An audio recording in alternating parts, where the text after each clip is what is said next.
Hey, welcome to HOA Karen Cases. I bought the house for the quiet, late light, trimmed lawns, no tension in the air, just a place that didn't ask for anything. The first letter didn't accuse, it introduced itself. Formal tone, HOA letterhead, authority without invitation. Then the car started passing slower, not stopping, just watching. Like someone had decided my property needed supervision. At the meeting, she didn't raise her voice. She didn't need to. She spoke about community standards and looked directly at me. The fine came next. Non-compliance. A phrase heavy enough to cost money, light enough to avoid explanation. That's when I stopped reacting, started documenting. Every letter, every visit, every assumption written as fact. Now the mailbox stays empty, the driveway stays quiet. But I understand something I didn't before. Silence isn't peace. It's what authority waits for. The rules I thought were settled. I didn't buy this place to make a point. I bought it because I was tired of improvising my life around uncertainty. Tired of moving every few years. Tired of places where nothing stayed the same long enough to feel earned. At that point, stability wasn't an abstract idea. It was practical, predictable, something you could measure in routines and paperwork. This neighborhood looked like that kind of place. When I first drove in, it was late afternoon. The light sat low enough to soften everything. Lawns trimmed to the same height, mailboxes aligned like they had been measured, not eyeballed. Nothing flashy, nothing loud, just a sense that things were handled, already decided, already agreed upon by people who wanted the same quiet outcome. I remember thinking that order didn't feel restrictive here. It felt negotiated. The HOA existed technically. I knew that. It was in the listing. It came up during closing, but it didn't feel present in the way authority sometimes does. No banners, no warning signs, no visible enforcement. Just a line item, a structure, something procedural, not personal. That distinction mattered to me more than I realized at the time. The first weeks passed without friction. I walked the property in the mornings, learning the edges of it, where the sun hit first, where water collected after rain. I noticed small things, how sound traveled, how the road curved just enough to slow traffic naturally. It felt deliberate, designed to discourage problems before they started. That was my first assumption, that rules here existed to prevent conflict, not create it. When the HOA packet arrived during closing, I treated it the way I'd treated every similar document before. I skimmed, I initialed, I signed where I was told. Covenants, bylaws, amendments. A stack thick enough to signal seriousness, but formatted cleanly enough to suggest it had been standardized long ago. The agent slid it across the table and said, "It's pretty typical, they're not aggressive." That was all the explanation I needed. I didn't read every clause. I didn't cross-reference amendments. I trusted the appearance of order, trusted that if something mattered, it would be clear.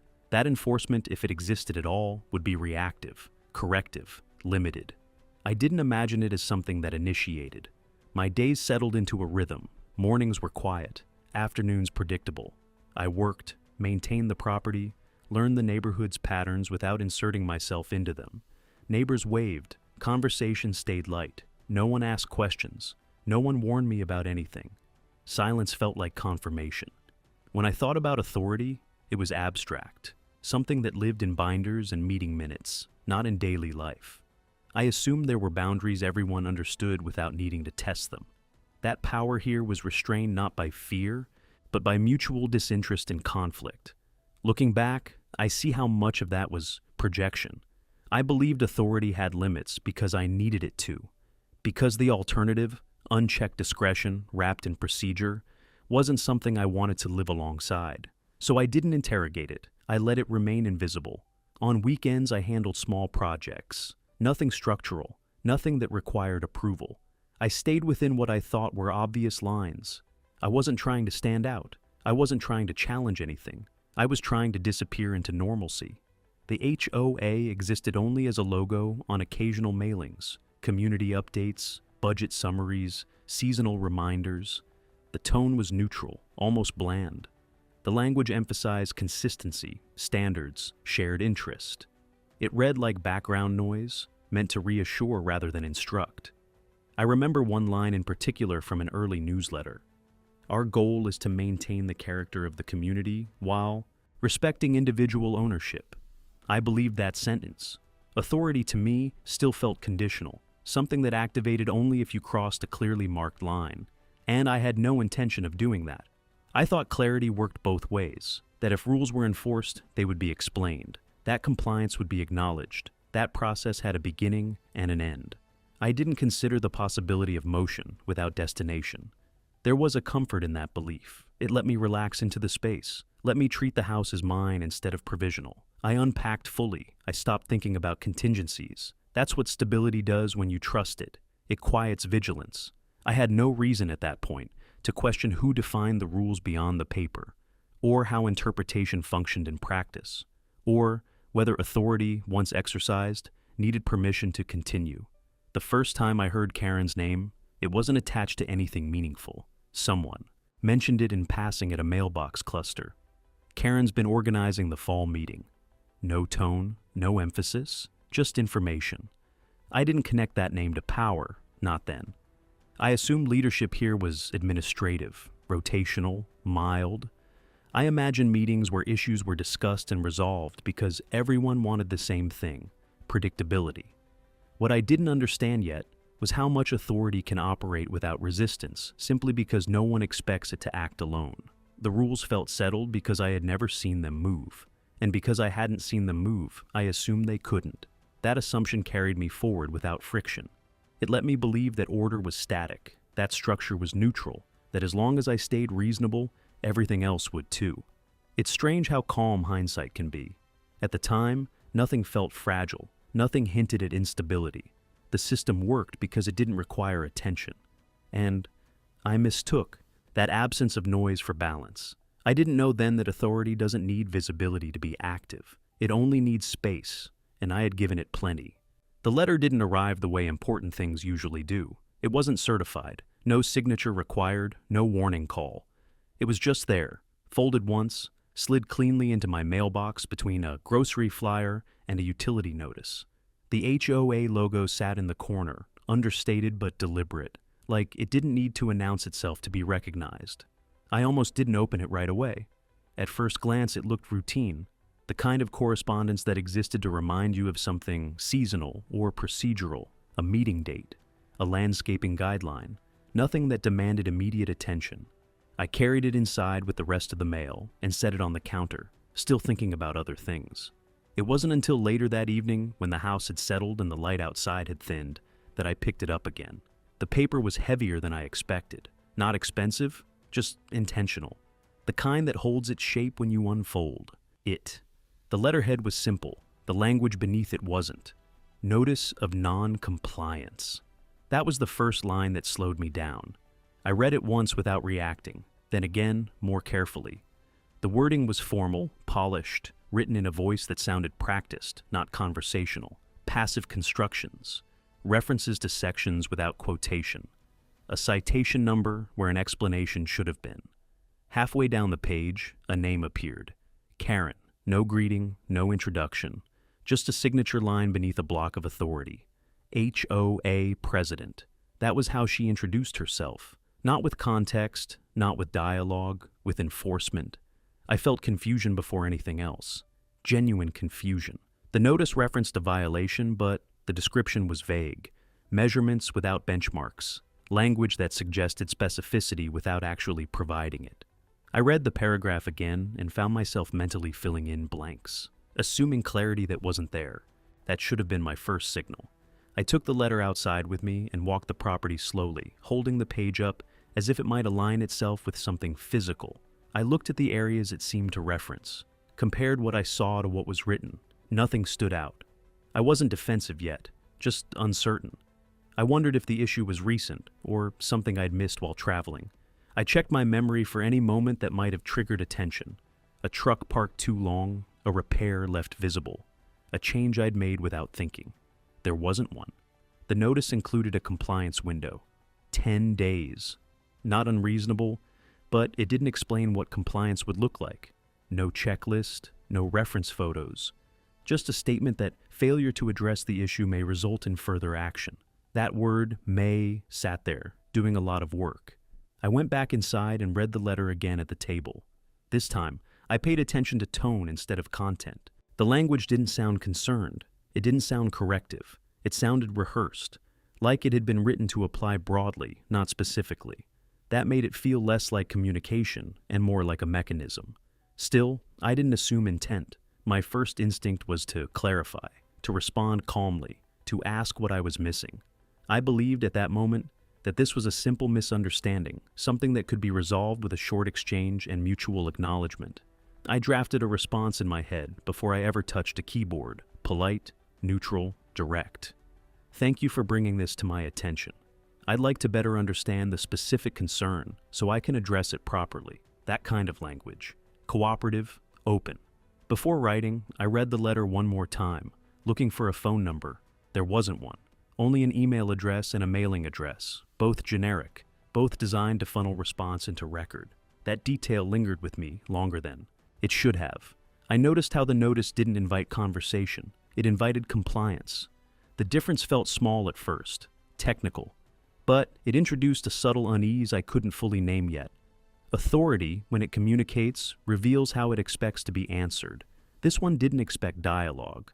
I told myself I was overthinking it. Karen, to me, was still just a name, a role, someone doing administrative work I'd never had to consider before. I didn't imagine motive. I didn't imagine conflict. I imagined procedure correcting itself once clarity entered the picture. That belief mattered. It shaped how I responded. I sat down and wrote my reply carefully. I referenced the notice number. I acknowledged receipt. I asked for clarification on the specific violation cited. I kept the tone respectful, even deferential. Before sending it, I reread it twice, removed anything that could sound defensive, anything that could be misread as challenge. When I sent it, I felt resolved. Not relieved exactly, but settled. I'd done what reasonable systems respond to, asked a clear question. That night, I slept lightly, but not because I was worried. More because my mind kept replaying the letter, searching for something I'd missed. Authority has a way of doing that. Even before it escalates, it occupies mental space. The next morning, I walked the property again, this time with more scrutiny. I took photos, not because I thought I'd need them, but because something told me to document what I saw while it still felt ordinary. I didn't call it evidence. I told myself it was reference. I checked email throughout the day, expecting a reply. Nothing came, not that day, not the next. Instead, 3 days later, another message arrived. Same logo, same tone, Karen again. This one didn't answer my question. It reiterated the violation, expanded the language slightly, introduced a different reference section. Still no specifics, still no explanation of what exactly needed to change. That was when confusion began to harden into unease. Not fear, not anger, just a sense that something was off balance, that the process wasn't moving toward resolution. It was circling. I reread both messages side by side, compared phrasing, looked for continuity, found none. What struck me most wasn't what was said, it was what wasn't acknowledged. My question didn't exist in her response. My attempt at dialogue had been absorbed without recognition. That silence felt intentional. For the first time, I considered the possibility that clarity wasn't the goal. Still, I didn't resist. I didn't escalate. I stayed within the frame I believed the system required. I responded again, even more narrowly, asked again for specific guidance. I remember thinking that tone still mattered, that patience would be read as good faith, that authority, once it recognized cooperation, would reciprocate. I hadn't yet learned that, and some systems interpret compliance not as resolution, but as availability. The letter had done more than introduce Karen. It had shifted my internal posture. Authority, once abstract, now had a voice, and that voice didn't explain itself. I didn't know then that this was the opening move, only that something quiet had begun, and that I was already part of it. I answered the second message the same way I'd answered the first, carefully, in writing, with restraint. I opened a new document instead of replying directly, the way I'd learned to do when I wanted distance between impulse and record. I referenced the notice numbers again. I acknowledged receipt again. I asked again for specifics, measurements, photos. anything that would let me understand what exactly needed to be corrected. Before sending it, I read the bylaws I'd skimmed months earlier, just enough to reassure myself that asking questions wasn't itself a violation. It wasn't. The language encouraged cooperation. It assumed clarity would be provided when requested. I sent the email and closed my laptop. At that point, I still believed this was procedural friction, a misalignment that would resolve once the right person read the right line. I hadn't attached intent to it yet. In the meantime, I complied where I could. I walked the property again, slower, this time, scanning for anything that could plausibly fall under the notice's wording. I adjusted what I could without changing anything fundamental, cleaned up areas that already met the standard just in case, made small corrections that felt unnecessary but harmless. It felt like sweeping a floor that was already clean. I kept receipts, took before and after photos, not because I expected conflict, but because something in me had shifted toward caution. I didn't call it distrust, I called it diligence. When I finished, I sent a short follow-up email, not defensive, informational. I've addressed the areas that seemed most relevant. Please let me know if there's anything further required, Karen replied the next morning. Not with acknowledgement, with another notice. This one arrived as a PDF attachment. Same header, same tone, different reference section. The description had changed just enough to make it incompatible with the adjustments I'd already made. The compliance window restarted, as if the previous one had never existed. I stared at the screen longer than I wanted to admit. There was no response to my questions. No confirmation that anything I'd done mattered, just a continuation. Authority moving forward without looking back. That was the moment I realized something important. Compliance wasn't closing the issue. It was feeding it. I reread the attachment carefully, then opened the previous notice beside it. Compared language, compared dates. They didn't line up. The violation had shifted without explanation. The references were adjacent but not identical. It felt less like correction and more like pursuit. Still, I didn't challenge it. I didn't accuse. I didn't escalate. I complied again. This time, the adjustments required more time, more expense, still minor in isolation, but cumulatively disruptive. I rescheduled work, bought materials I hadn't planned for, made changes that altered nothing meaningful, except my sense of ownership. I told myself this was temporary, that once the HOA saw good faith, the process would stop. Instead, inspections began. The first notice listed a date range, not a time. A 4-day window during which an inspection may occur. No name attached, no contact number. Just the implication of presence. I adjusted my schedule to be home, canceled a meeting, stayed alert to every sound near the property. I didn't know what I was supposed to observe, only that I was being observed. When nothing happened on the first day, I felt relieved. When nothing happened on the second, confused. On the third, I noticed a car slow near the driveway. Not marked, not obvious, just slow enough to register. On the fourth day, I found a door hanger. Inspection attempted. No time, no notes, no outcome. That was it. The next email from Karen arrived that evening. Another attachment, another notice, another citation. This one referenced the inspection attempt as confirmation, even though nothing had been communicated to me. The language implied findings without describing them. I felt something tighten in my chest then. Not panic, but alertness. A recognition that the process had begun to function independently of facts. I opened a folder on my computer and named it by date. Inside, I saved everything. Emails, PDFs, photos, screenshots, receipts. I created subfolders and labeled them carefully, not emotionally, methodically. I didn't yet know why I was doing it. I told myself it was organization, preparation, just in case. But something in me understood that I was no longer dealing with a misunderstanding. I was dealing with momentum. Karen's responses remained consistent in one way. They never answered questions. They referenced authority. They cited sections without quoting them. They reset timelines without acknowledging effort. I started tracking patterns instead of content. How quickly she replied after I complied. How the language changed slightly each time. How each notice stood alone, as if history didn't apply. The inspections continued, always announced vaguely, always documented without detail, always followed by more paperwork. Authority, I learned, doesn't need to be precise when it's procedural. It only needs to be continuous. I noticed my behavior changing. I checked email more often, listened for cars, thought about the property not as a home, but as a surface being evaluated. My attention narrowed, not dramatically, subtly. At night, I replayed the sequence in my head, trying to find the moment where this would naturally end. The moment where someone would say, "That's resolved." It never came. Instead, Karen sent another message. This one included language about ongoing non-compliance.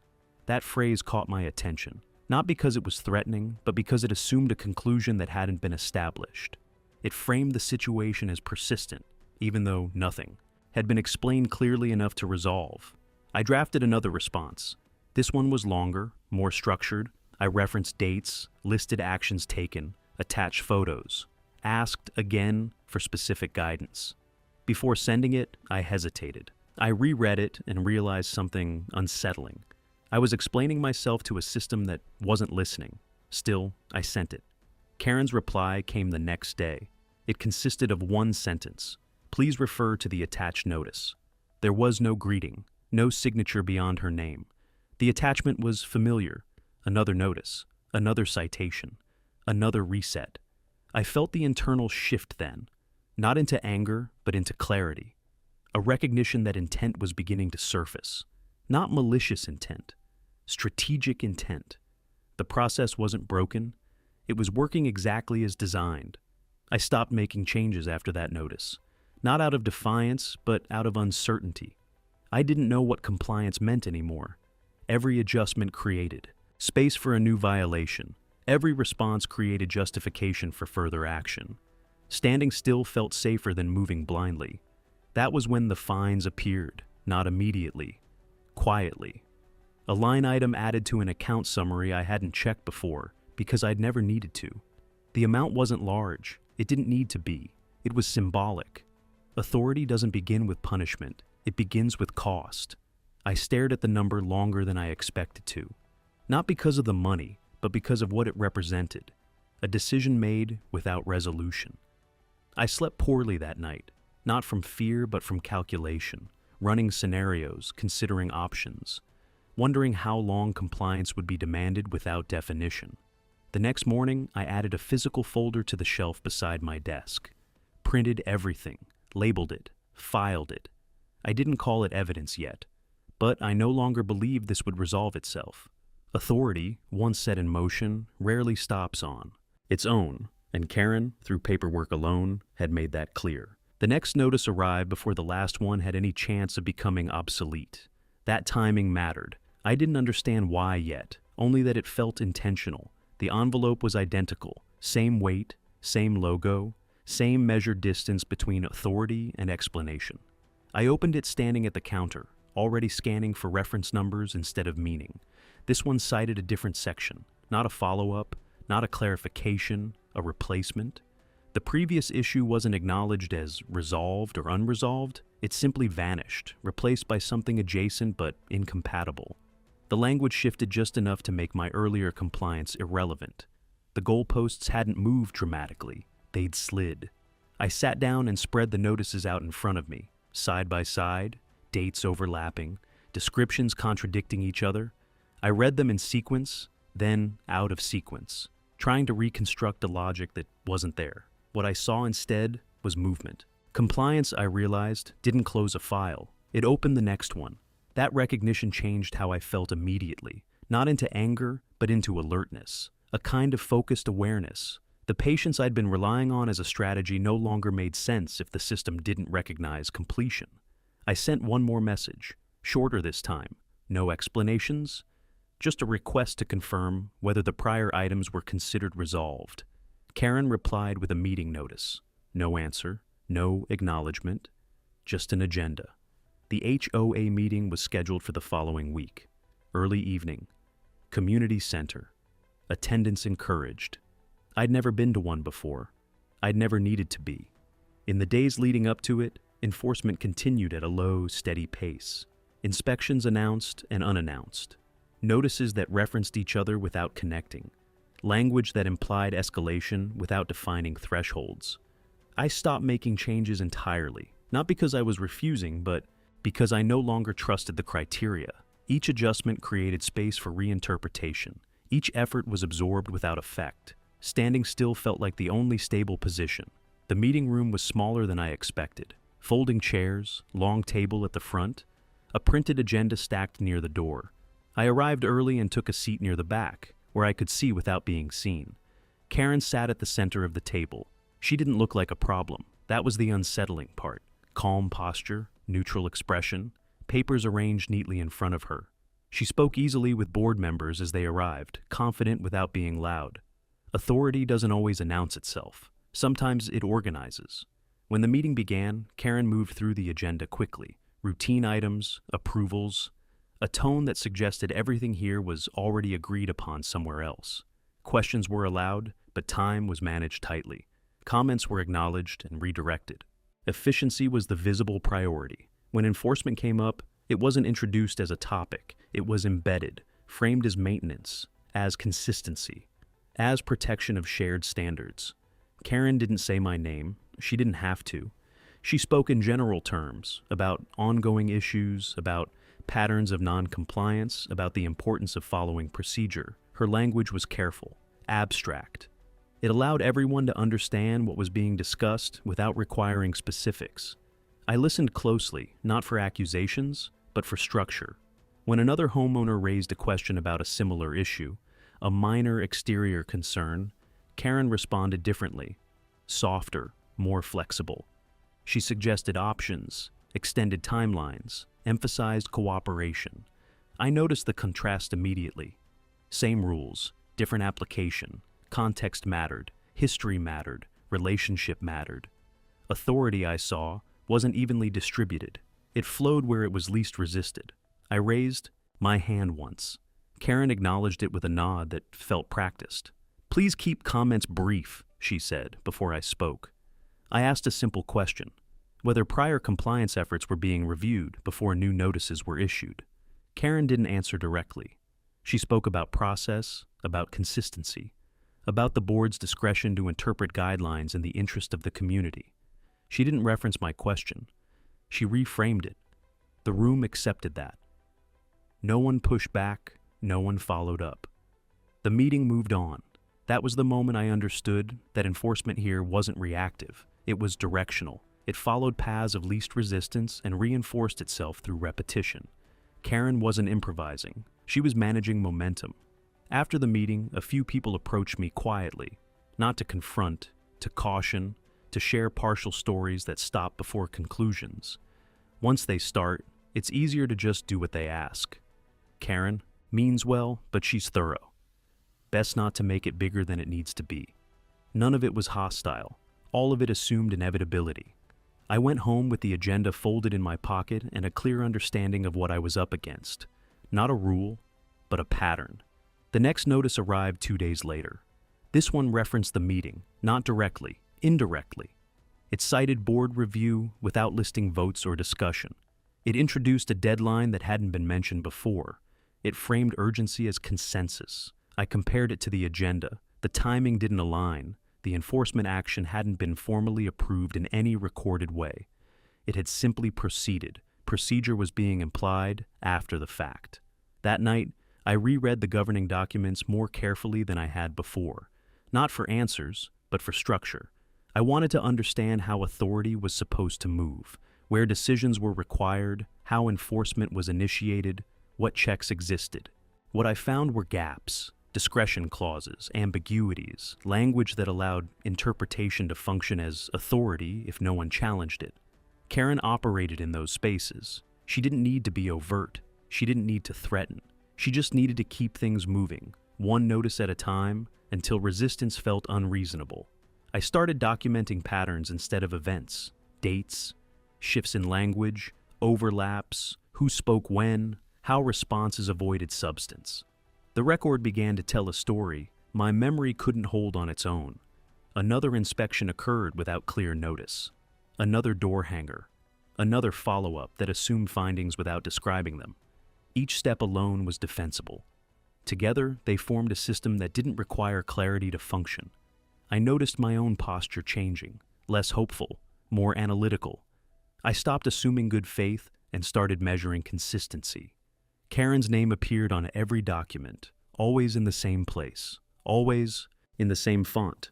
Authority made legible through repetition. I didn't confront her again, not yet.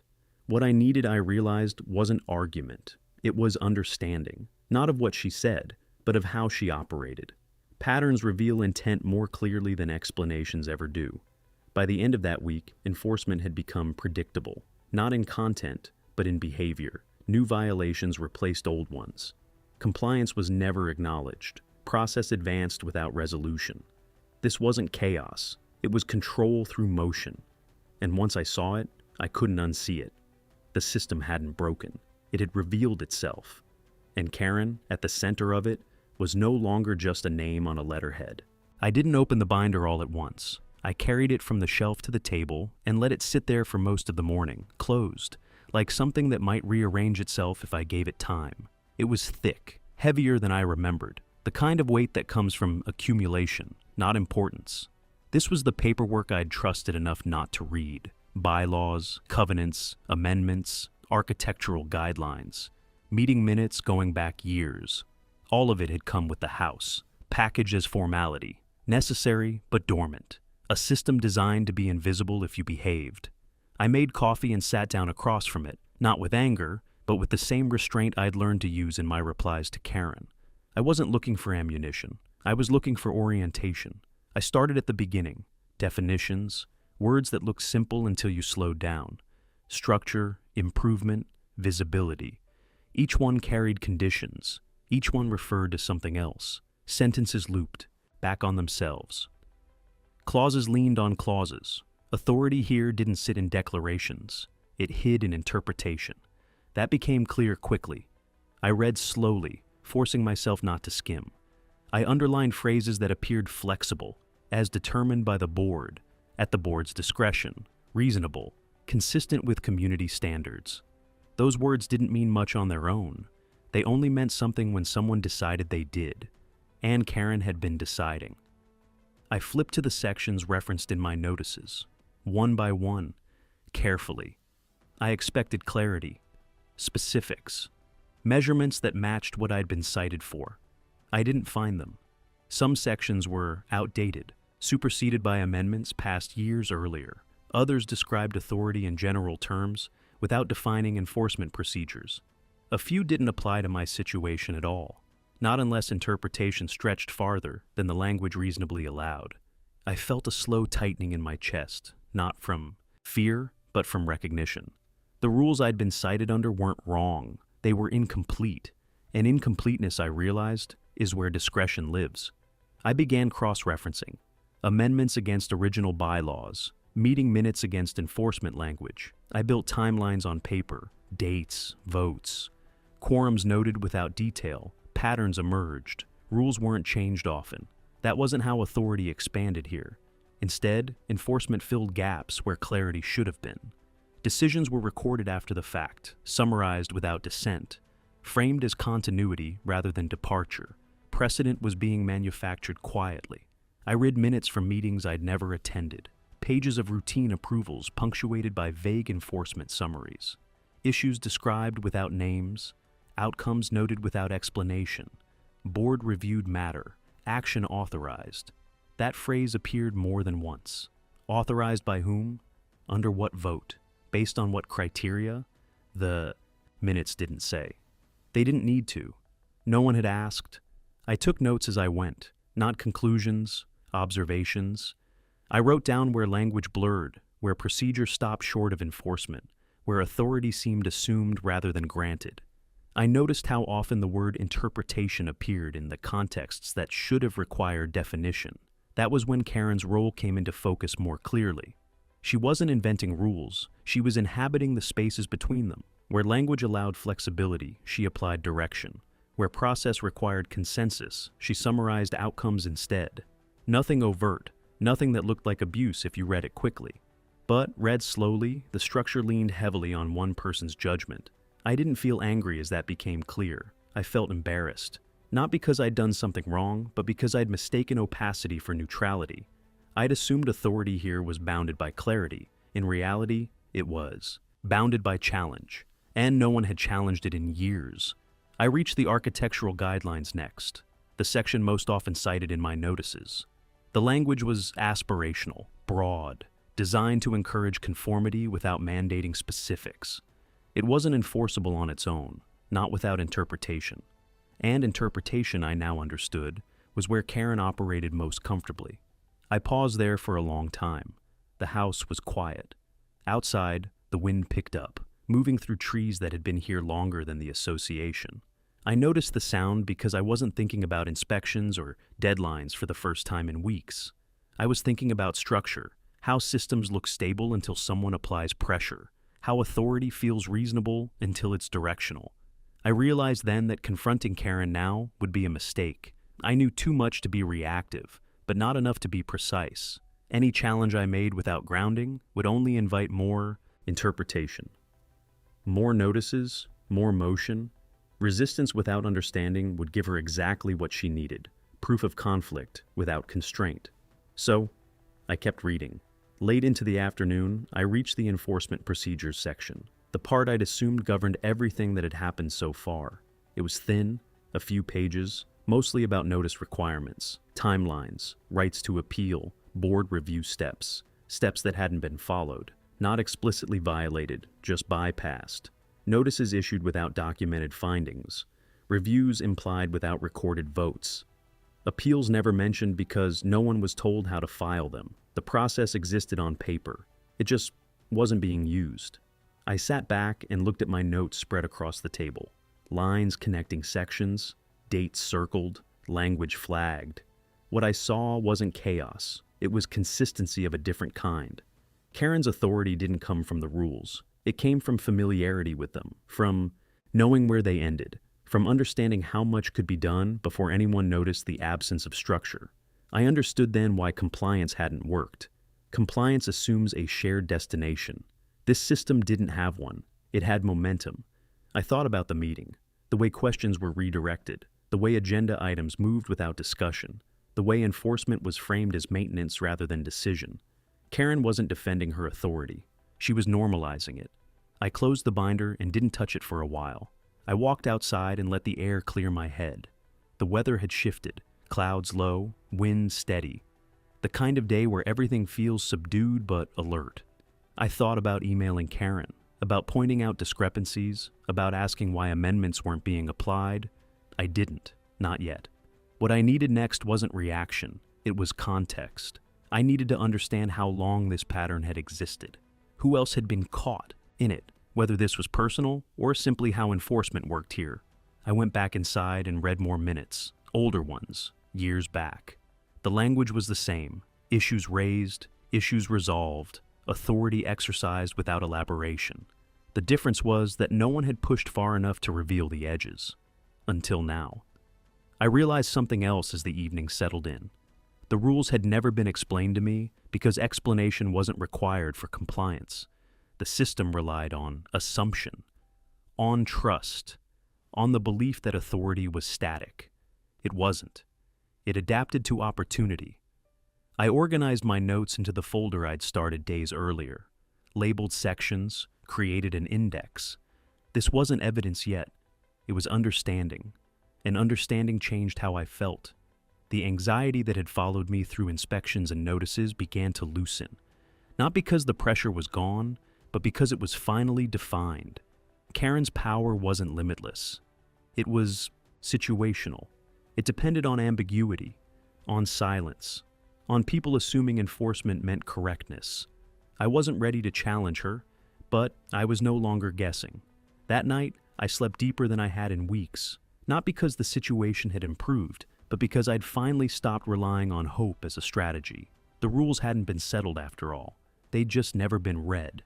And now that I had read them, carefully and fully, I understood something Karen didn't yet realize.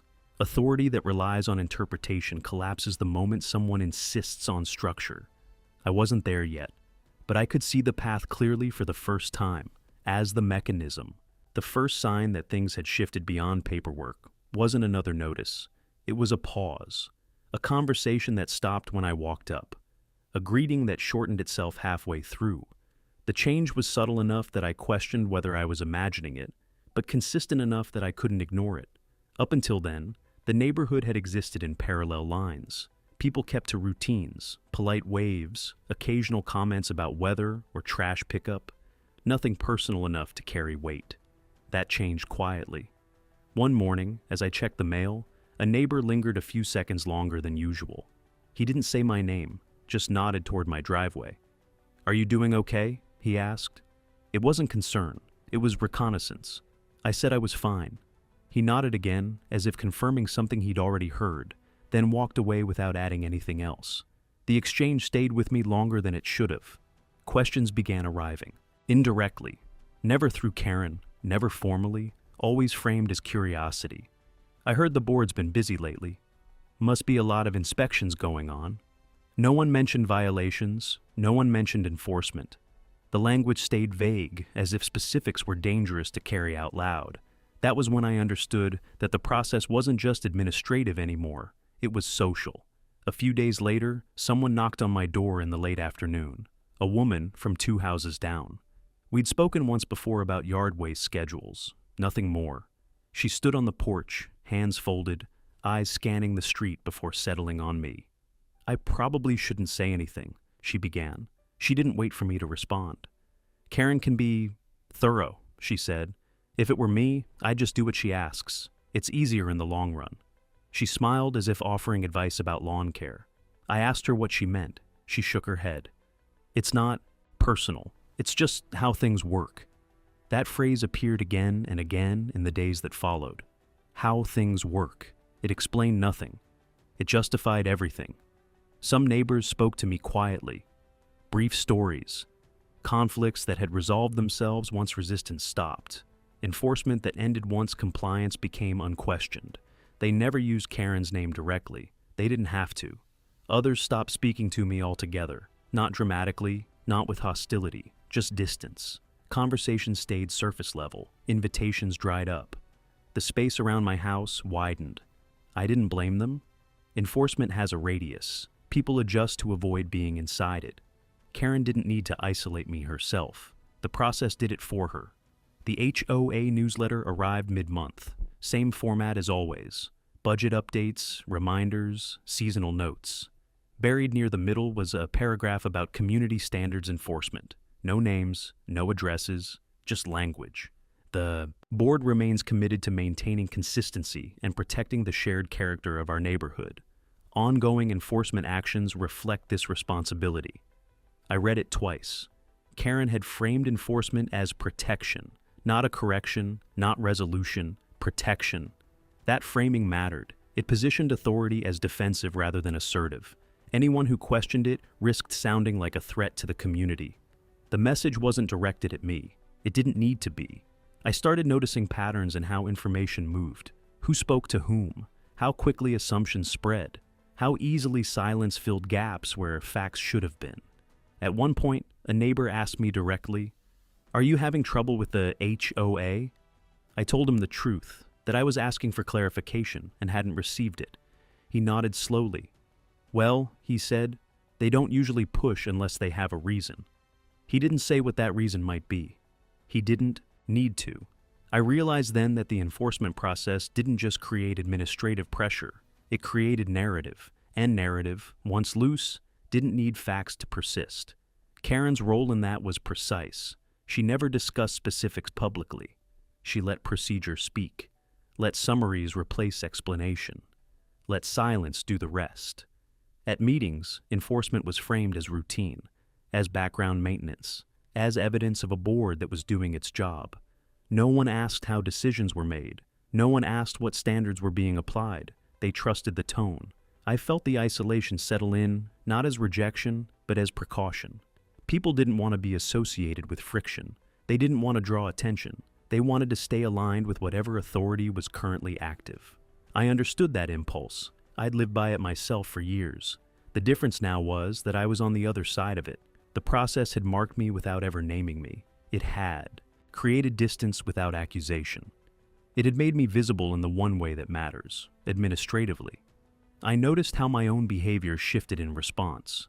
I spoke less, avoided unnecessary interactions, chose routes that minimized contact, Not out of shame, but efficiency. Social friction adds up the same way fines do. Quietly. I received another notice that week. Not different in content, just continued. The language remained firm, but abstract.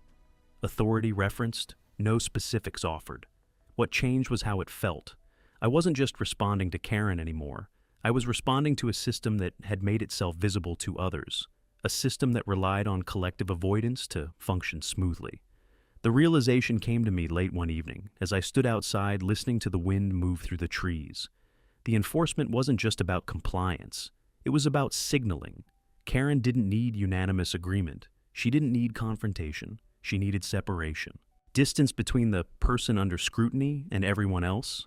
The process accomplished that without her ever raising her voice. I thought about how carefully it was designed. Notices issued privately. Summaries shared publicly. Specifics withheld. Narrative controlled. Authority presented as neutral. I also thought about how easily it worked. No one challenged it because no one wanted to be the next example. I didn't feel angry then. I felt clear. The isolation wasn't accidental. It wasn't collateral. It was structural. And once I saw that, I stopped interpreting it as personal failure. It wasn't about me fitting in. It was about the process maintaining its shape. That understanding didn't ease the pressure, but it did something more important. It stripped away confusion. I was no longer wondering whether I'd misunderstood something socially or procedurally. I understood now that the system was functioning exactly as intended. Karen framed enforcement as community protection because that framing discouraged inquiry. It kept neighbors aligned without requiring participation. It allowed authority to move without resistance. And the more visible the process became, the more effective it was. By the end of that week, I accepted something I hadn't wanted to before. This wasn't going to resolve quietly. Not because I was doing something wrong, but because the process depended on motion, and motion depended on someone staying in its path. I wasn't isolated by neighbors. I was isolated by design, and understanding that changed how I prepared for what came next. The first fine didn't arrive with emphasis. It didn't announce itself. It didn't threaten. It simply appeared as a line item on an account statement I hadn't checked before because I'd never needed to. The amount was small enough to dismiss, but specific enough to feel intentional. Assessment, non-compliance. No explanation beyond that. No reference to which notice it stemmed from. No acknowledgement of the work I'd already done. Just a number attached to authority. I stared at it longer than I expected to. Not because of the money, because of what it represented. A decision made without resolution. A consequence applied without definition. I opened my email and searched for anything that explained it. There was nothing new, no warning, no escalation notice. Just the fine, posted as if it had always belonged there. That was when I understood that enforcement had entered a new phase. Up until then, the pressure had been procedural, notices, inspections, deadlines that reset themselves. All of it could still be framed as administrative confusion if you squinted hard enough. A fine removed that ambiguity. This wasn't about correction anymore. It was about cost. Karen's next message arrived later that afternoon. It referenced authority again, not specifics. Cited the board's discretion, included a deadline that didn't line up with any previous timeline. The language was confident, almost casual. I printed it and added it to the folder. Deadlines began to tighten after that. Shorter windows, overlapping dates, requirements that referenced previous notices without clarifying whether those notices were still active. I felt my attention fragment. Every task competed with compliance clocks I hadn't set and didn't fully understand. I rearranged my schedule constantly, trying to stay ahead of requirements that shifted without warning. It was exhausting. At night, my mind ran numbers. If I complied again, how much would it cost? If I didn't, how quickly would fines stack? If I challenged, would enforcement pause or accelerate? None of the calculations included certainty. I noticed how often Karen's letters referenced authority without demonstrating it. Sections mentioned but not quoted. Power implied but not anchored. It was a style of communication that assumed acceptance. I accepted it longer than I should have. Sleep became shallow, not because I was afraid, but because I was alert, listening, anticipating, running scenarios that never reached conclusion. I woke up thinking about language. about how each word in a notice could be interpreted, about how silence could be read as acquiescence, about whether my restraint was being mistaken for agreement. That realization settled heavily. Still, I didn't act. Standing still felt safer than moving in the wrong direction. Every attempt to comply had been met with reinterpretation. Every response had been absorbed without acknowledgement. Movement invited scrutiny, so I paused. And that pause had a cost. Another fine appeared the following week. Slightly higher, same description. No new explanation. I checked the bylaws again, specifically the enforcement section. The procedure for fines was outlined clearly there. Notice, opportunity to cure, confirmation, then assessment. Those steps hadn't been followed, not explicitly violated, just skipped. I felt a familiar tightening in my chest, not panic, but resolve forming slowly under pressure. Karen's next message arrived the day after that. It included language about ongoing non-compliance and potential further action. Still no specifics. Still no acknowledgement of prior efforts. Authority was no longer implied. It was asserted. I drafted a response and deleted it, then drafted another, deleted that too. Anything I wrote would be folded into the process and used to justify continuation. I could feel it. The system wasn't waiting for clarity. It was waiting for confirmation that I'd stay inside it. That was when I realized passivity wasn't neutral. It was being interpreted. Each day I didn't challenge the fines. They accumulated. Each notice I didn't contest became precedent. Standing still wasn't avoiding escalation. It was enabling it. The realization came late one night as rain moved in, steady and unrelenting. The sound pressed against the house, amplifying the quiet inside. I sat at the table with the folder open, papers spread out, trying to see the situation as a whole instead of as individual incidents. What I saw was exposure, not just financial, psychological, administrative. The longer I remained silent, the more the process defined me. I wasn't being punished for non-compliance. I was being shaped by it. Karen's authority thrived on inertia, on people waiting for things to resolve themselves, on the assumption that reasonableness would be recognized eventually. I had believed that too. The fines kept coming, not daily, not aggressively, just consistently enough to remain present, each one small enough to discourage confrontation. Together, they added up. I felt the stress settle into my body, a constant low-grade tension, not dramatic, just persistent. It followed me through normal routines, through conversations, through quiet moments that used to be restorative. Authority doesn't need to be loud to be effective. It needs to be constant. I checked my bank account more often, not because I couldn't afford the fines, but because I resented the calculation, the mental space it occupied, the way it turned my home into a ledger. Karen never mentioned the cost directly in her messages. She didn't need to. The system spoke for her. By the end of that month, I understood something I'd been resisting. Waiting was no longer a strategy. It was a vulnerability. Each day I stayed silent. The process grew more confident. Each fine reinforced the narrative that enforcement was justified. Each missed opportunity to challenge became permission. I didn't feel anger then. I felt clarity sharpen into necessity. Standing still had a price. And it was rising. Not just in dollars, but in control. And for the first time since this began, I knew that if I didn't choose a direction soon, one would continue to be chosen for me. That realization didn't bring relief. It brought focus. And it marked the end of waiting. I didn't tell anyone I was looking for an attorney, not a neighbor, not the HOA, not even the few people who had offered quiet advice along the way. The decision came from the same place the documentation had started, not from anger, but from the need to regain orientation. If I was going to move, it had to be deliberate. I stopped responding to Karen's emails immediately, not dramatically. I didn't announce anything. I just paused.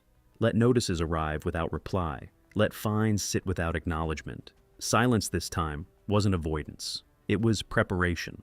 I made the call on a Tuesday morning. The office was local, not flashy, no billboards.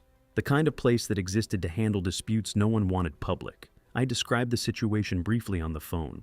HOA enforcement, escalating fines, lack of specificity. The receptionist didn't sound surprised. "Bring everything," she said. I did. The folder had grown thicker than I realized. Printed emails, Notices, photos, meeting agendas, account statements. I carried it into the office like something I didn't want to explain aloud yet. The attorney didn't rush me. He asked me to walk him through the timeline instead of the outcome. When I finished a sentence, he waited. Let silence do some of the work, took notes without reacting. We didn't start with opinions. We started with sequence. Dates mattered, language mattered, what was said and what wasn't mattered most of all. When I finished, he flipped through the documents again, slower this time. He didn't comment immediately. He didn't shake his head or sigh. He just asked me to point out where I'd asked for clarification. I did. He nodded once. "Okay," he said. "That helps." That word, helps, landed harder than reassurance would have. We went through the bylaws together, not reading everything, just the enforcement section, the appeal process, the authority clauses Karen had been leaning on. He traced them with his finger, stopping where language loosened. "This is where discretion exists," he said, "and this is where it stops." He didn't accuse Karen of anything dramatic. He didn't call it harassment. He didn't frame it as a crisis. He called it unsupported enforcement.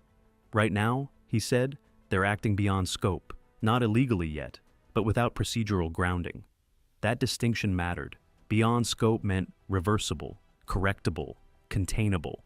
We rebuilt the timeline together, laid notices in order, marked when compliance was attempted, noted when it was ignored, flagged when fines appeared without proper notice. On paper, the pattern was unmistakable. Karen's authority wasn't rooted in decisions. It was rooted in momentum. "She's counting on you responding emotionally or not at all," the attorney said. "Either way works for her." I felt something ease in my chest. Not relief, exactly. Validation. Confirmation. Without drama, we talked strategy. There would be no phone calls, no threats, no demands. Everything would be written, narrow, precise, focused on procedure, not motive.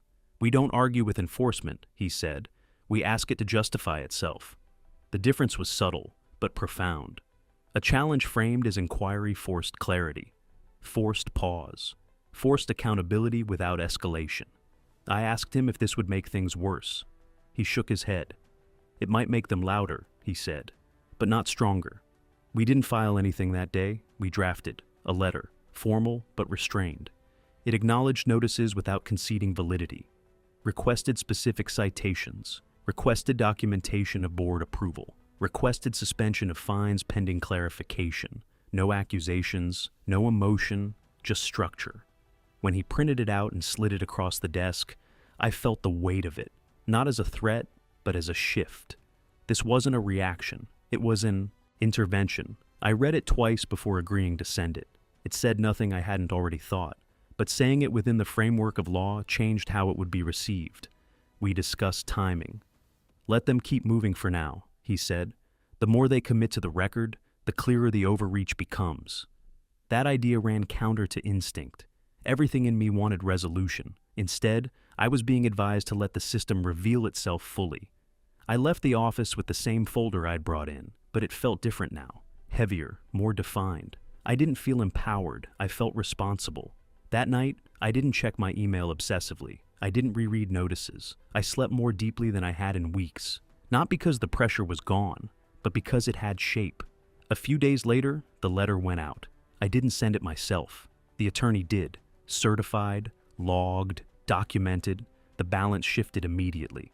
Karen's response came faster than any. Before it, it didn't answer the questions. It escalated, but this time, I saw it clearly. The language sharpened. Authority asserted explicitly. References multiplied without substance. She didn't want to justify the process. She wanted to overwhelm it. I didn't reply. We didn't need to. The path was set now, quietly, deliberately.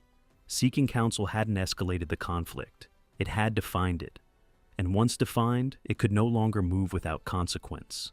I didn't feel victorious. I felt prepared, and that was enough to move forward. The letter didn't sound like a challenge when I read it. That was the point. It was narrow, precise, almost restrained to the point of indifference. It didn't accuse Karen of misconduct. It didn't demand apologies or threaten action. It asked for structure, for documentation, for confirmation that the process being used actually existed in the form it claimed. When my attorney sent it, He didn't copy me on the email. He logged it, certified it, let it land where it needed to land without inviting a reply addressed to me personally. The separation mattered. It shifted the exchange from neighbor to board to process to process.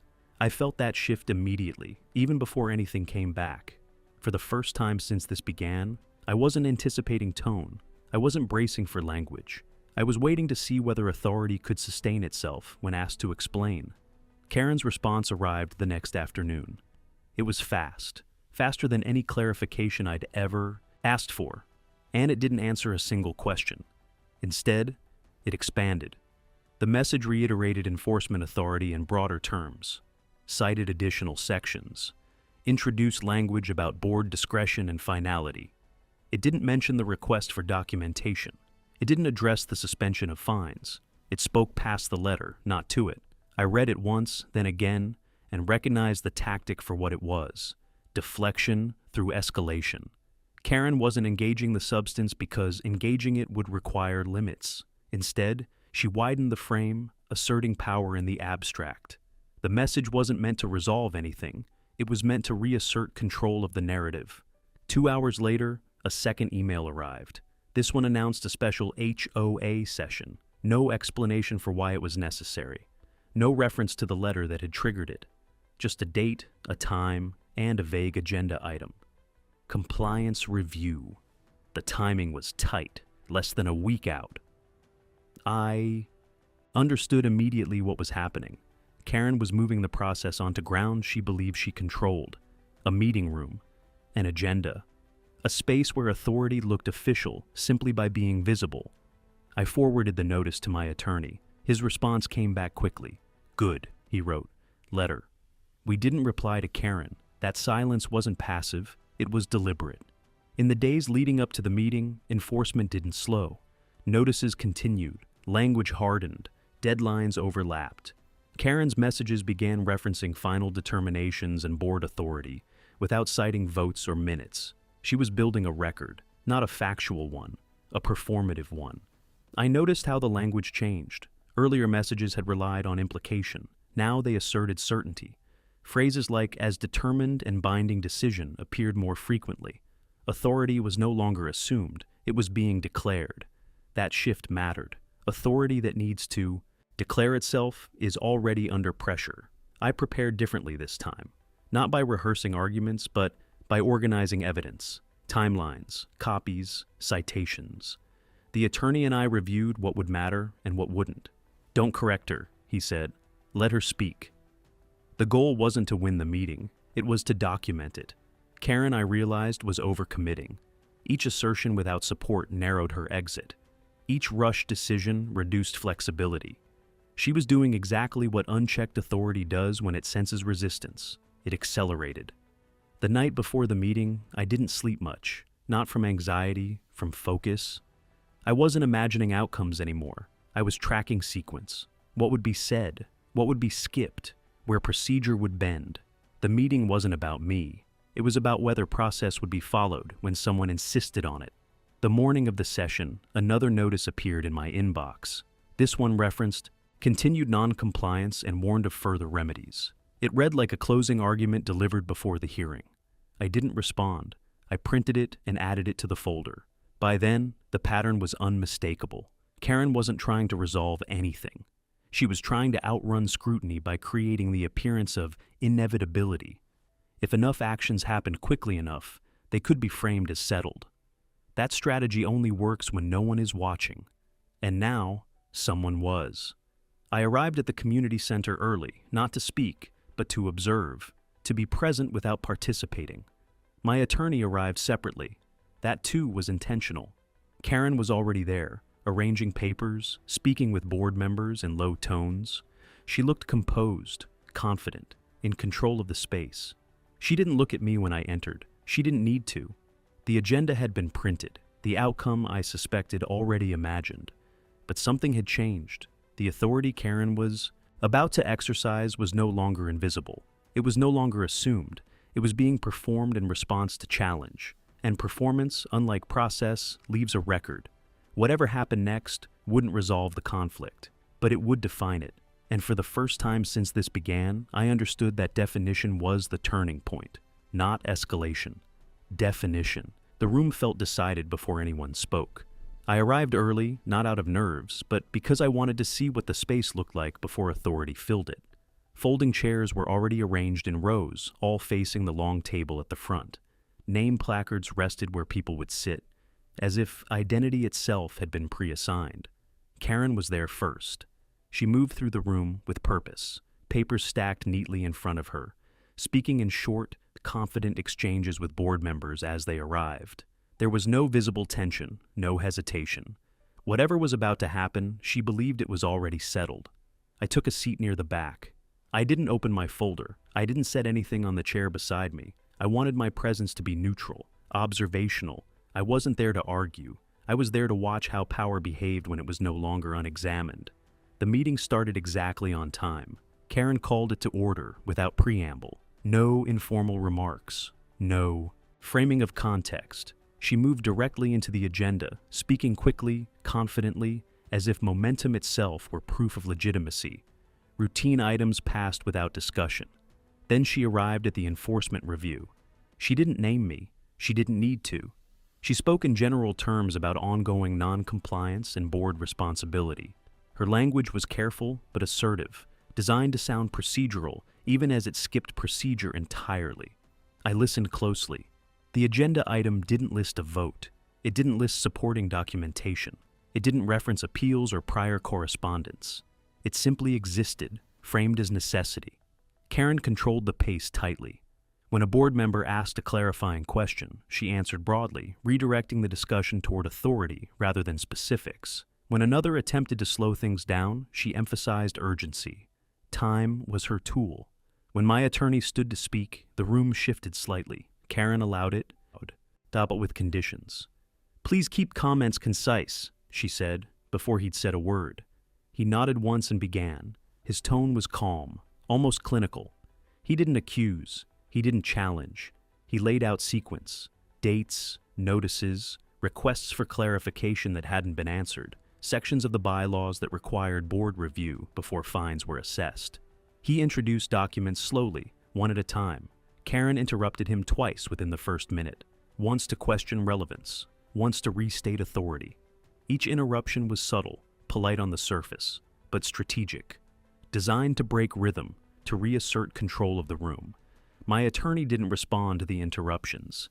He paused, let them land, then continued exactly where he'd left off. I stayed silent.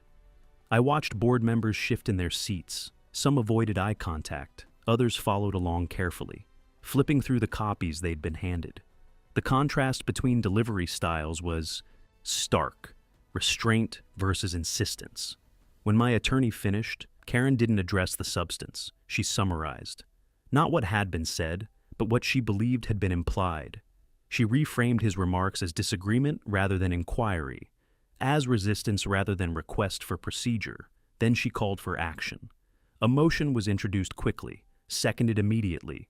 The language was broad, authorization without specificity, no reference to evidence, no discussion of alternatives. I felt the moment stretch. This was the point where process should have slowed, where questions should have been asked, where clarification should have been required. Instead, Karen pushed forward. "All in favor," she said. Hands went up unevenly. Some hesitated, some followed others. The vote passed without debate. I noted the time. No appeal process was mentioned. No findings were recorded. The decision existed only because it had been moved through quickly enough to avoid scrutiny. Karen moved on immediately, as if speed itself validated outcome. That was the overreach. Not emotional, not personal, procedural. Authority had skipped the step where it justified itself. As the meeting continued, I stopped listening to the content and started tracking sequence. What was said, what wasn't, how decisions were framed, where the agenda bent to accommodate action. Everything was compressed. Karen wasn't managing discussion. She was managing momentum. When the meeting adjourned, she closed it without questions from the floor. No opportunity for public comment. No acknowledgement of unresolved issues. Just a gavel and a sense of finality she hadn't earned. I didn't speak as people stood to leave. Neither did Karen. She gathered her papers, already moving on, already assuming the record would reflect authority rather than overextension. My attorney met me outside. "That was helpful," he said. I didn't ask what he meant. I already knew. The meeting hadn't resolved anything, but it had done something far more important. It had documented excess. Karen had exercised authority without support. She had rushed votes, interrupted inquiry, skipped procedure. All of it now existed in the record she relied on to justify herself. Power, when unchallenged, can afford to be subtle. Power, when pressured, often reveals its limits. That night, I didn't feel relief. I felt certainty. The system had finally moved far enough to expose itself. And now, it could be stopped, not by argument, but by structure. The filing didn't feel dramatic when it happened. There was no countdown, no confrontation, no last email sent for effect. My attorney submitted it the way professionals submit things that are meant to stand on their own, quietly, precisely, without commentary. I didn't go with him. That was intentional. The act itself wasn't about presence. It was about sequence, about placing the record where authority could no longer ignore it. When he told me it had been filed, he didn't frame it as escalation. He framed it as interruption. "This stops motion," he said. Nothing else. I sat with that for a while. Up until then, everything Karen had done relied on continuity. One notice leading to another, one deadline replacing the last. Momentum creating legitimacy simply by refusing to slow down. The court didn't argue with that momentum. It paused it. The language in the filing was restrained to the point of understatement. No character assessments. No emotional framing. Just dates, procedures, deviations, requests for temporary relief pending review. I read it twice, slowly. There were no conclusions in it. Only questions the HOA would now have to answer under scrutiny instead of assumption. That mattered more than any accusation ever could. The effect was immediate, not publicly, not dramatically, administratively. The notices stopped, no new deadlines appeared, no inspection windows were announced. The calendar on my wall, once cluttered with overlapping compliance dates, emptied itself quietly. Karen didn't respond. That silence was different from the others. It wasn't dismissive. It wasn't strategic. It was imposed. Authority hadn't withdrawn. It had been stayed. I noticed the absence first in my body, not my inbox. The constant low-level vigilance I'd been carrying loosened slightly. I slept through the night for the first time in months without waking to replay language or calculate cost. In the morning, I walked the property without scanning it for violations. That felt unfamiliar. The court's involvement didn't resolve anything yet. It didn't take my side. It didn't rule on merits. All it did was require stillness. And stillness, I realized, was something Karen's authority had never had to endure. A week passed without communication, then another. The HOA didn't issue statements. The board didn't circulate explanations. The newsletter arrived on schedule, stripped of any mention of enforcement beyond generic language. Karen's name appeared only where it always had, in the signature line, but her voice was absent. That absence was instructive. I thought about how much power depends on uninterrupted execution, on the assumption that no external framework will intervene. When that assumption breaks, authority often doesn't know how to behave next. I checked in with my attorney periodically. Brief updates, no new action, no urgency. "This is normal," he said. "They're recalibrating."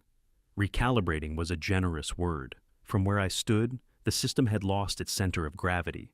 Without the ability to issue consequences freely, enforcement had nowhere to go. Without momentum, interpretation lost its force. Karen couldn't escalate. She couldn't retreat without acknowledging excess. So, she did neither. The quiet that followed wasn't peace. It was suspension. A holding pattern where authority waited to see how far oversight would reach. I didn't celebrate. That surprised me. I'd imagined some sense of vindication when things finally slowed. Instead, what I felt was balance returning, not satisfaction, orientation. The power dynamic had shifted without confrontation, without apology, without anyone admitting error, just by introducing a structure Karen didn't control. I began to understand something fundamental about authority then. It isn't undone by opposition. It's undone by boundaries. The court didn't embarrass the HOA. It didn't punish Karen.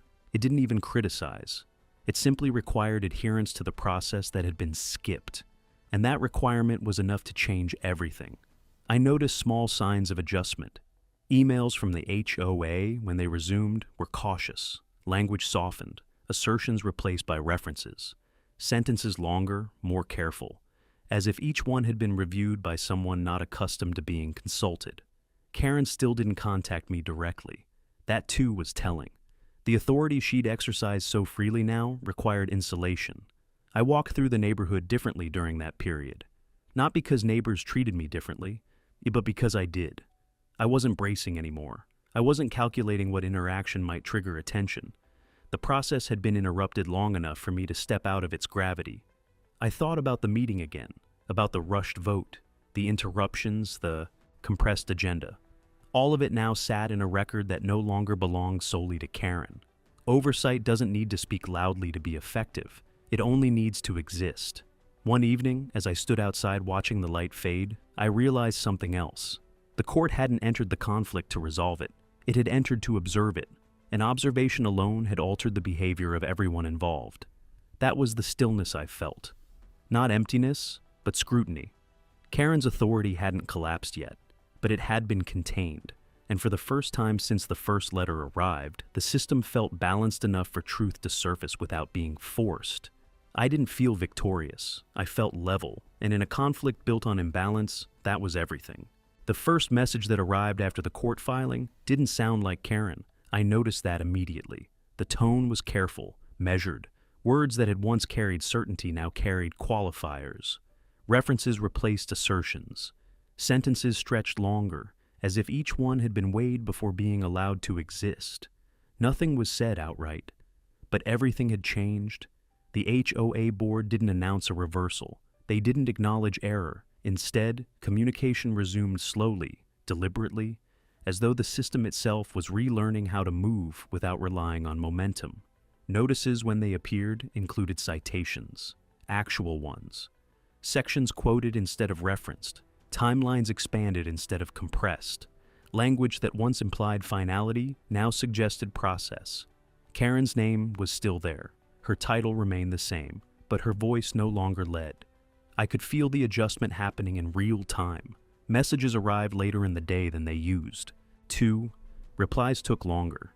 Decisions that had once appeared overnight were now framed as under review. That phrase came up repeatedly. Under review. It didn't mean reversal. It didn't mean resolution. It meant authority had encountered friction and was responding by slowing down instead of pushing through. I watched it closely, not with satisfaction, but with attention. Karen still chaired meetings, but the meetings themselves felt different. Agendas were longer. Items more narrowly defined. Motions included conditions.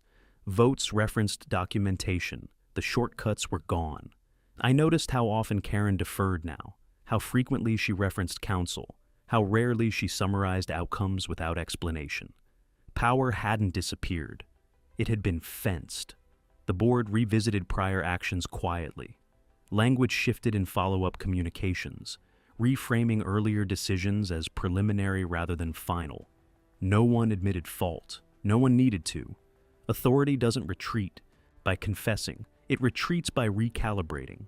I didn't push during this period. I didn't follow up unnecessarily. I didn't demand acknowledgement. I let the process move at its new pace, slower and more deliberate, trusting that restraint now worked in my favor. That trust was new.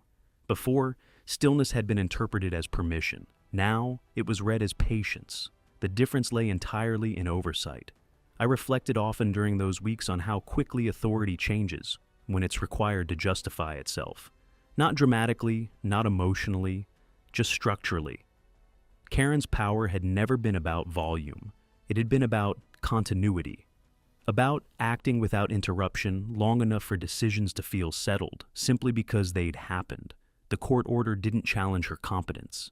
It challenged her reach, and that challenge had reshaped the entire system around her. I saw clearly then that authority behaves differently when it knows it's being observed, not weaker, more careful, more precise, less inclined to fill gaps with assumption. That was the balance I'd been missing. I didn't feel vindicated watching this shift. I felt steady. The conflict hadn't ended yet, but it had lost its volatility. The pressure that once defined my days had been replaced by structure that defined everyone's responsibilities. Karen was still president. The board was still in place. But authority was no longer a current pulling in one direction. It was a framework again. And frameworks, unlike momentum, don't move unless everyone agrees on how. For the first time since this began, I felt confident doing nothing. Not because nothing was happening, but because whatever happened next would have to happen within the lines that had always existed. They'd just never been enforced before. The first confirmation that it was over came without announcement. No letter, no explanation, just absence. Days passed without notices, then weeks. I kept checking out of habit at first, refreshing email, opening the HOA portal, scanning for the familiar language of non-compliance. There was nothing. The system that had once felt omnipresent receded quietly, as if it had never occupied that space at all. Silence this time meant something different. I logged into my account one morning and saw the balance change. The fines were gone, reversed without comment, no apology, no acknowledgement that they'd ever been assessed incorrectly. Just numbers corrected, as if they were clerical errors instead of months of pressure. That was how it ended, administratively clean, emotionally incomplete. Karen remained president. Her name still appeared at the bottom of communications. Her title hadn't changed, but the reach behind it had. Messages were shorter now, narrower, limited to what could be defended without interpretation. She no longer filled space. Authority doesn't disappear when it's checked. It contracts. I saw Karen once after that, across the parking lot at a meeting I didn't attend. She looked the same, composed, busy, but smaller in a way that had nothing to do with posture. The certainty that had carried her through enforcement had thinned into caution. She didn't look at me. That too felt final. I took inventory of what the conflict had cost me. Not in statements or receipts, that part had resolved itself. I counted the hours instead. Time spent reading language that never should have needed parsing. Evenings lost to preparation. Mornings that began with calculation instead of routine. Peace, once interrupted, doesn't return all at once. Trust doesn't either. The neighborhood settled back into normalcy quickly. Conversations resumed. Distance closed. People behaved as if the disruption had been a weather event. Unpleasant, temporary, now past. I didn't hold it against them. Systems reset faster than people do. I noticed how I moved differently now, how I listened for tone, how I paid attention to process where I'd once relied on assumption. I no longer took neutrality for granted where authority existed. That change stayed with me. The conflict had ended procedurally, but emotionally it left residue. Not anger, not bitterness, awareness, a recalibration of how much silence costs when power goes unexamined. I didn't regret challenging it. I regretted how long I'd assumed it wouldn't need to be challenged at all. Karen never acknowledged what had happened. The board never addressed it publicly. There was no moment of closure where the lesson was articulated or shared. But closure doesn't require consensus. It requires understanding. What remained after control wasn't triumph. It wasn't satisfaction. It was clarity. About limits, about structure, about how quickly authority expands when no one insists on definition. The process had ended. The lesson hadn't.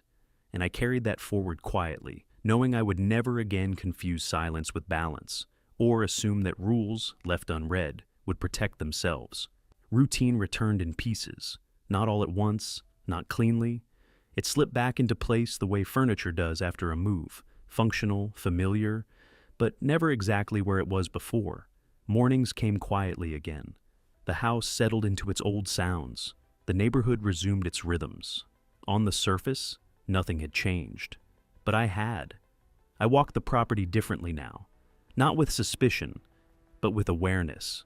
I noticed where boundaries were implied instead of stated, where systems relied on habit instead of clarity, where silence had once done the work of consent. That awareness didn't make me defensive, it made me deliberate. Authority no longer felt abstract to me. I didn't fear it, and I didn't resent it. I understood it. Authority, I'd learned, doesn't come from confidence or repetition. It comes from structure, and it only holds when it stays within it. That understanding reshaped how I listened. When communications came from the HOA now, I read them once. instead of 3 times, not because I trusted them more, but because I knew what to look for. Citations, procedure, sequence. Absence spoke as clearly as presence ever had. Documentation became instinctive, not obsessive, not paranoid, just grounded. Dates mattered, language mattered, copies mattered. I kept records not because I expected conflict, but because clarity had become part of how I lived. I stopped thinking of documentation as defense. It was orientation. Silence took on a new meaning too. I thought often about how it had functioned throughout the conflict, when it had protected me, when it had cost me, when it had been mistaken for agreement, when it had been used deliberately to contain momentum. Silence isn't passive, it points somewhere. I was more intentional about when I used it and when I didn't. I no longer assumed restraint would be interpreted generously. I understood now that silence only works when structure exists to support it. The court order had never been about punishment. That was the part people often misunderstood when they heard fragments of the story later. They expected a dramatic reversal, a moment of triumph, a clear winner. There wasn't one. What the order did was simpler, and more important.